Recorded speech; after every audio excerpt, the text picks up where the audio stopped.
Inalala ni Yuan ang pakikipaglaban niya sa boss ng dungeon. Ang halimaw na may daan-daang mga paa ay kilala sa tawag na parasite dragon sa loob ng tore. Kahit itsurang insekto ito ay napakahirap naman nitong patayin. Inabot ng 30 minuto si Yuan bago niya ito napatay. Napakakunat nga raw ng parasite dragon na ito. Nakatanggap si Yuan ng notification na nag-level up daw siya at nadagdagan ng tig-iisang puntos ang kanyang strength, dexterity at arcane power. Nagawa raw ni Yuan na masubukan ang kombinasyon ng kanyang mga skill at nasukat niya kung ano na ang kanyang combat power. Kailangan pa rin daw niyang mag-ingat sa paggamit ng gigantification. Napakabigat daw ng epekto nito sa katawan ni Yuan sa kanyang kasalukuyang constitution. Nakatanggap si Yuan ng 3,000 contribution points sa pagtapos niya ng boss room. Umangat ng 1% ang kanyang Heaven Slaying Stars completion rate. Napakabagal nga raw ng pag-angat nito, mabuti raw at nadagdagan ito ng 1% sa pagkakapatay niya sa boss. Mukhang hindi raw sagot ang pagpatay niya sa napakaraming halimaw. Siguro raw ay kailangan na lang niyang mag-focus sa pagpatay ng mga halimaw na may matataas na level o mga boss monsters. At dahil nga raw hindi pa niya alam ang magiging epekto ng skill na ito, kailangan na raw niyang mapabilis ang pagpapataas ng completion rate nito. Habang nakatungtong sa bangkay ng parasite dragon ay sinabi ni Yuan na na-late na raw ang mga ito ng pagdating.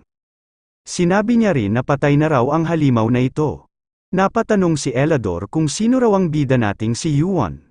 Hindi naman makapaniwala ang isa nilang kasamahan na nagawang mapatay ni Yuan mag-isa ang napakaraming centipede na nagkalat sa boss room. Nag-iisip naman si Lee Song-yun kung magagawa rin daw ba ng kanilang captain na kinilala nila bilang pinakamalakas sa tutorial, na matapos ang boss room ng mag-isa lang. Napansin niya rin ang malalaking marka ng pag-atake sa sahig. Paano raw kaya nagawa ng isang partisipante na nagmula rin sa pinagmulan niyang mundo na makakuha ng skill na ganito kahit na parehas lang naman sila ng pinagdaanan na tutorial? Isang araw ferocious beast si Yuan, kaya raw pala gustong-gusto ito ng kanilang captain. Tinanong ni Lee Song-yun kung ito nga raw ba si Yuan at kung may kasamahan pa ito sa paligid.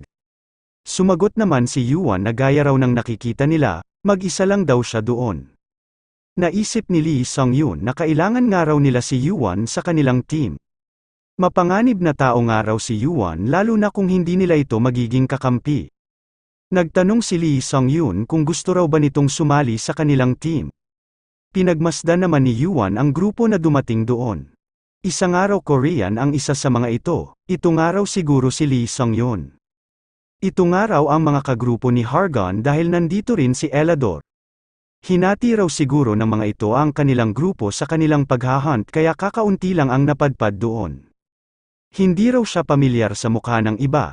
Siguro raw ay si Yolche ang babaeng naka-armor, ito nga raw ang pumangalawa sa ranking kasunod ni Hargon. Dahil nga raw nagawa nitong makarating doon, ito na nga raw siguro ang pinakamalakas na kagrupo ni Hargon. Nagawa nga raw makapili ni Hargon ng malalakas na kakampi. Maliwanag nga raw ang magiging hinaharap ng grupong ito. Tinawag ni Lee Song-yun si Yuan upang alamin kung ano ang sagot nito sa inaalok niya. Sumagot naman si Yuan ang hindi raw siya sasali sa mga ito. Nadismaya naman si Lee Song-yun, kutob niya na rin natatanggi ito dahil maging ang captain nila ay hindi rin ito mapasali. Tinanong naman ni Yolche kung plano ba raw tapusin ni Yuan ang boss na Baraganda nang mag-isa lang siya. Binigyan daw sila ng 1 buwan para sa kanilang tutorial. Ang boss daw na naroon ay inilagay para magsanib puwersa ang maraming partisipante at nang magkaroon sila ng sapat na lakas para talunin ito. Tinanong naman ni Yuan kung ano ang ibig nitong ipahiwatig. Sinabi ni Yolche na focus daw ng tutorial ay teams. Kaakibat na raw nito kung paano sila magpapalakas sa ibinigay na itinakdang oras, gaano karami ang maiipon nilang kakampi at kung paano sila makikipaglaban kasama ang mga ito. Naisip ni Yuan na tama nga raw ang lahat ng sinabi ni Yolche. Nakadesenyo raw ang tutorial na ito kung paano ang tamang pag-akyat ng tore. Bigla na lang nagkaroon ng malakas na ingay na nagmula sa dagundong ng kulog at lumindol ng bahagya ang paligid. Sinabi ni Elador na nakontak na raw niya ang kanilang captain. Nung sinabi niya raw na natagpuan nila si Yuan ay sinabi nito na papunta na raw agad siya sa lugar na yon. Naisip naman ni Lee Song-yun na mukhang magiging magulo raw doon. May bigla namang pumasok sa boss room ng napakabilis. Bakas ang kidlat sa mga dinaanan nitong lugar. Tumalon ng mataas si Hargon at nagmamadaling papalapit kay Yuan. Sa paglapit nito ay tinawag din nito ang pangalan ng ating bida. Noong papalapit na si Hargon ay sinabi niya na mabuti raw at nakita na niya si Yuan. Hinawakan ni Yuan si Hargon sa ulo, nagtataka naman si Hargon kung ano ang gagawin nito sa kanya. Ibinagsak ni Yuan ang ulo ni Hargon sa shell ng parasite dragon. Ginamit ni Yuan ang momentum ng bilis ni Hargon sa ginawa niyang paghampas ng mukha nito. Nagulat naman ang lahat ng ka-team ni Hargon, hindi nila akalain na gagawin ito ni Yuan sa kanilang captain. Naging alisto rin sila sa kaba na may gawin din sa kanila si Yuan. Tinanong naman ni Yuan kung gusto raw ba ng mga ito na makasurvive o gusto raw ba ng mga ito na maging ranker. Napaisip naman si Yolche kung paano nalaman ni Yuan ang tungkol sa mga ranker kahit na hindi naman ito pure blood na nagmula sa tore. Ang ranker daw ay ang mga nilalang na nagawang makumpleto ang lahat ng mga pagsubok ng tore at nagawang matapos ang lahat ng palapag nito. Ang mga ito raw ay may labis-labis na power, glory at eternal life. Humingi naman ng pasensya si Yuan at sinabing hindi raw siya interesado sa mga ganoong bagay. Darating rin daw siya sa ganoon dahil parte na raw ito ng proseso. Nagalit naman si Yolche sa mga narinig niya na hindi raw interesado si Yuan sa pagiging ranker. Samantalang pangarap daw ng karamihan ang matawag sila na isang ranker. Maging ang hari na namumuno sa kanyang mga tauhan ay kilala rin bilang isang respetadong ranker. Nagtanong si Yolche kung ano raw ang kaibahan ni Yuan kung wala siyang interest sa ranker. Ibig sabihin ba raw ni Yuan ay pinapahiwatig niya na magiging mas mataas pa ito sa mga high ranker. Itinaas ni Yuan ang kanyang daliri at sinabing hindi lang daw ito doon, mas mataas pa raw ito sa iniisip niya. Ang huling destinasyon daw ni Yuan ay hindi lang hanggang sa pinakamataas na palapag ng tore. Sinabi niya na lalampas pa siya hanggang sa pinakatuktok nito. Hindi naman makapaniwala ang mga ka-team ni Hargon sa sinabi ni Yuan. Ang bagay na pinapangarap nila ay isa lamang proseso para kay Yuan. Sinabi ni Yolche na wala raw kwenta ang mga pinagsasabi ni Yuan. Bigla namang bumangon si Hargon. Hinawakan nito ang ulo niya at tinanong kay Yuan kung ano raw ba ang ginagawa nito. Masakit daw tuloy ngayon ang ulo niya. Sumagot naman si Yuan na napakabilis raw ng paglapit ni Hargon na may malakas na puwersa, inakala raw niya na papatayin siya nito. Sinabi naman ni Hargon na gusto niya lang naman mahuli si Yuan. Sinabi pa ni Yuan na kapag daw may tumakbo sa kanya na kasing lakas ni Hargon ay sino ba naman daw ang hindi matatakot. Kumalma na si Hargon at sinabing ganoon naman daw pala. Humingi rin ito ng pasensya. Napabuntong hininga naman si Yolche. Naisip naman ni Lee Sung-yun na napakabilis raw na paniwala ni Yuan si Hargon. Naging interesado naman si Hargon sa mga sinabi ni Yuan. Narinig daw niya dati sa kanyang ama na may higit na makapangyarihan pa sa kanila sa labas ng tore. Hindi raw siguro alam ni Yuan kung sino ang ama niya pero isa raw ito sa mga importante sa loob ng tore. Naisip naman ni Yuan na paano niya naman daw hindi makikilala ang hari ng Olympus na si Zeus. Sinabi ni Hargon na narinig daw niya na tinanggihan na naman ni Yuan ang alok na pagsali sa kanilang team. Siguro nga raw ay pinapahiwatig ni Yuan na hindi pwedeng lumangoy ang sardinas kasama ng isang balyena. Pero wag daw siya nitong ituring na isang mababang sardinas dahil darating daw ang araw na siya ang magiging hari ng Olympus. Nasurpresa naman ang mga miyembro ng team ni Hargon sa mga binitawang salita nito. Napangiti naman si Yuan, isa raw itong deklarasyon ng isang direct descendant ni Olympus. Sinabi naman ni Hargon na kung hindi pa rin daw naniniwala si Yuan ay patutunayan niya raw ito. Magpustahan daw sila kung sino sa kanila ang makakapatay sa boss at makakaipon ng mas mataas na contribution points. Maaari rin daw bumuo ng sariling team si Yuan, wala raw siyang pakialam kahit gaano pa karami ang isali nito basta pinapangako daw niya na hindi lalampas sa siyam ang sarili niyang team. Naisip naman ni Yuan na maganda raw ang proposal ni Hargon.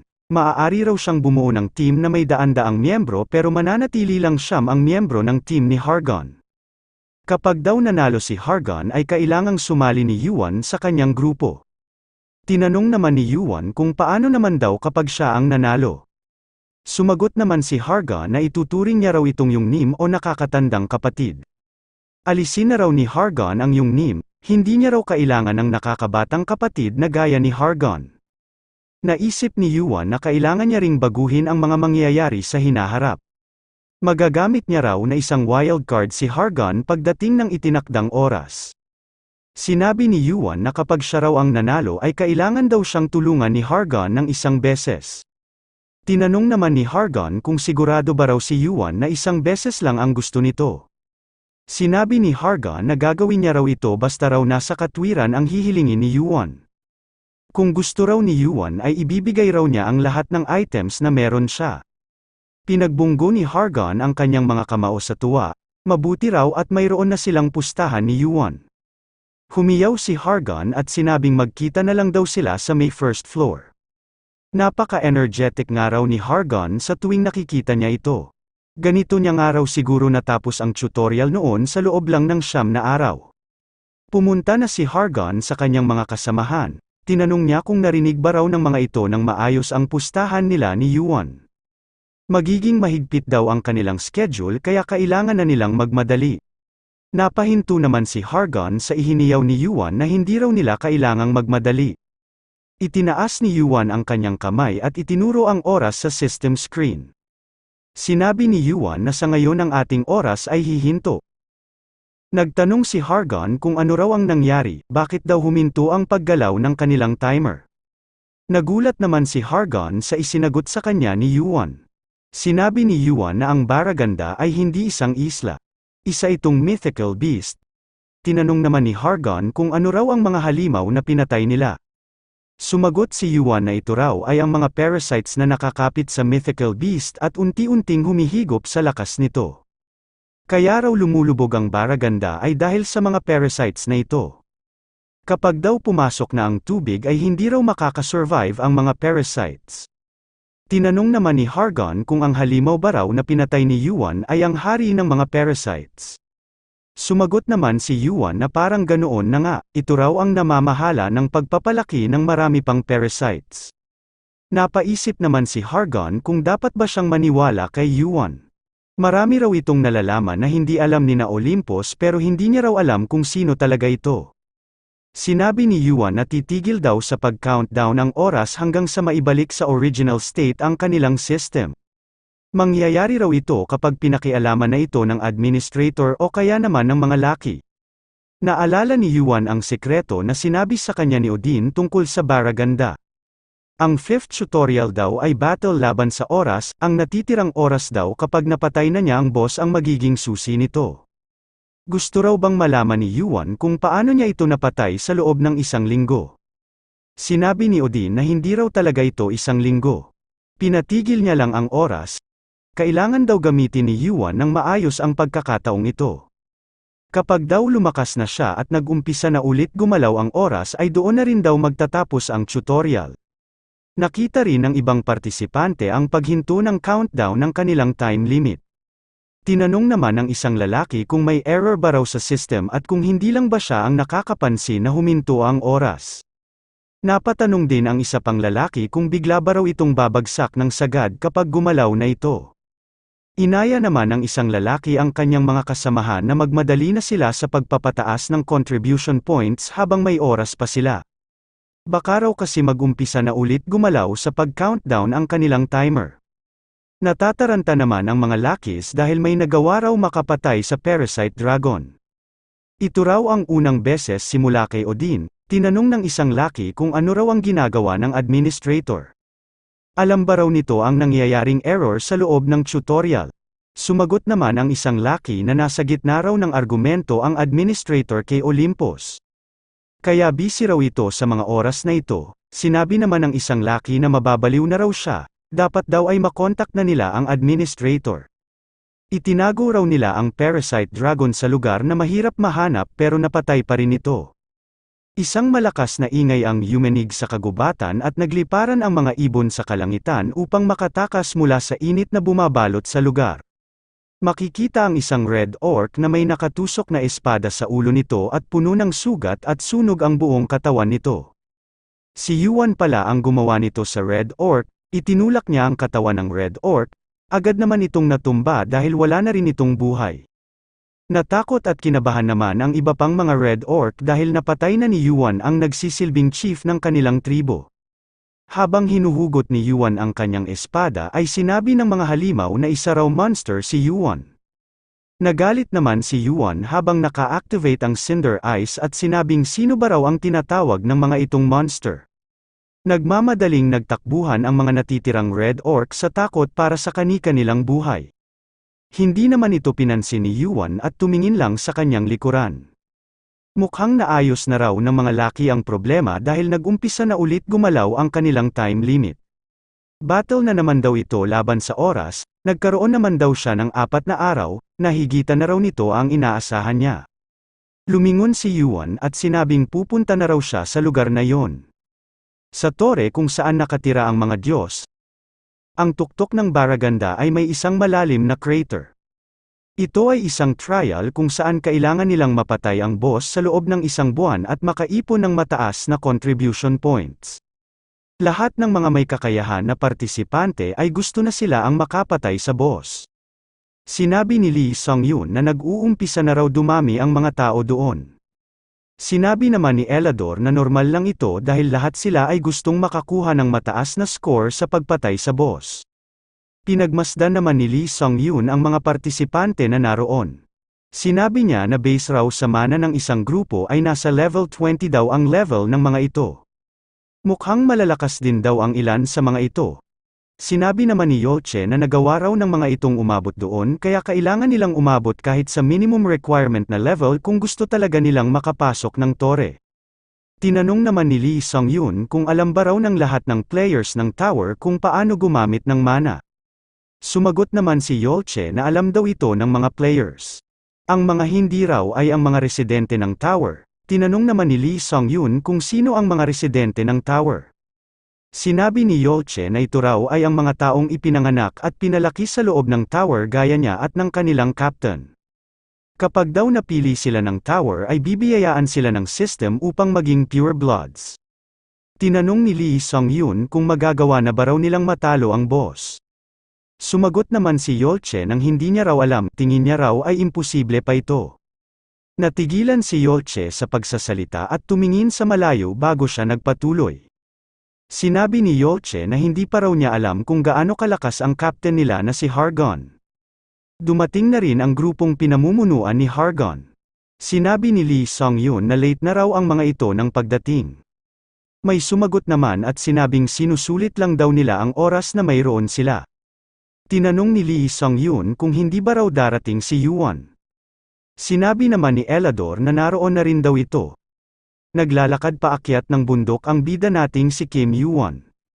Habang paakyat ay inoobserbahan ni Yuan ang grupo ni Hargon. Iba na raw ang mana flow ng mana nina Elador at Lee Sung-yun kaysa dati. Mukhang medyo nakapagpa-level daw ang dalawa dahil mas pino na raw ang mana na inilalabas ng mga ito. Malaki raw ang pagbabago ng mga ito sa loob lang ng ilang araw. Maging ang pinuno ng grupo na si Hargon ay malaki rin ang pinagbago. Binati ni Hargon si Yuan, tinanong nito kung nasaan na raw ang team ni Yuan.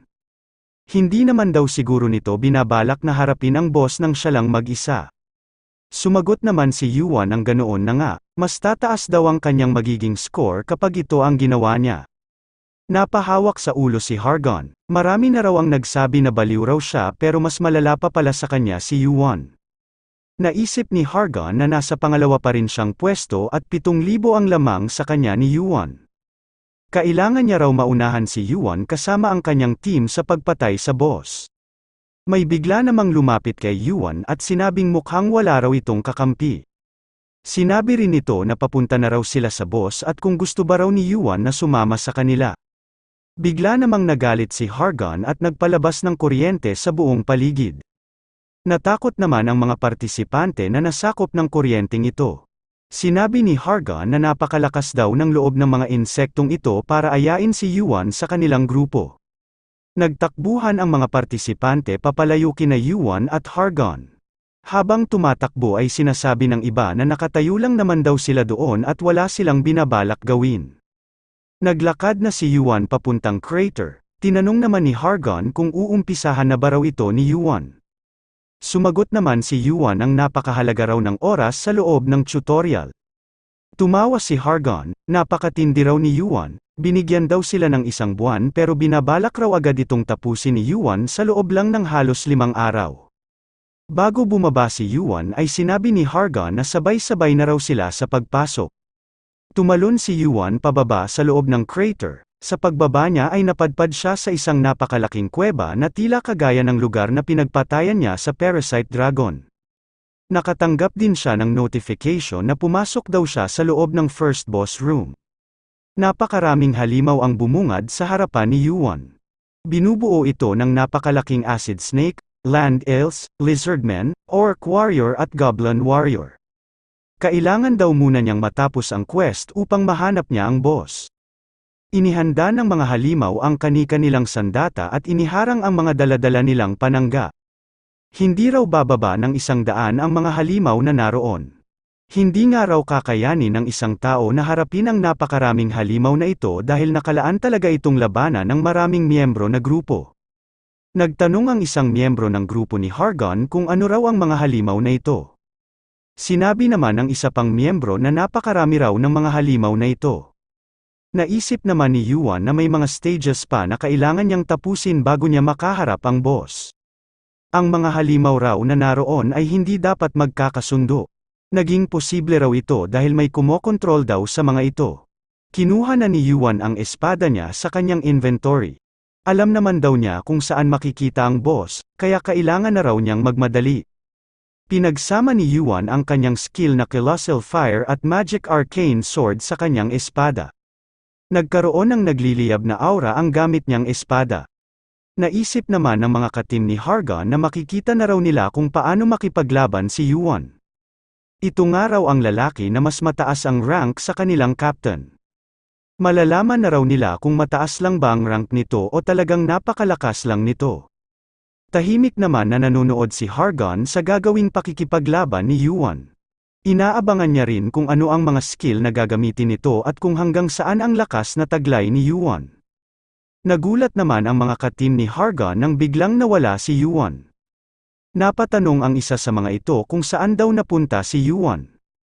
Itinuro naman ni Lee Sung-yun na nandoon daw ito sa itaas. Habang napapalibutan ng nagliliyab na apoy ay tumalon si Yuan sa itaas ng napakaraming halimaw. Napatingala naman ang mga halimaw sa pagsulpot ni Yuan. Nagulat naman sina Lee Sung-yun sa ginawa ni Yuan. Napatanong siya kung ano raw ba ito. Inatake ni Yuan ang ulo ng isang napakalaking orc warrior. Nagkabitak-bitak ang pwestong pinagbagsakan ng orc warrior at tumilapon naman ang iba pang halimaw sa lakas ng impact ng atake ni Yuan. Nakatungtong si Yuan sa katawan ng nagmamakaawang orc warrior habang nakatusok ang kanyang espada sa ulo nito. Sinabi naman ni Lee Sung-yun na isa raw beast si Yuan na mas malakas pa sa kanilang captain.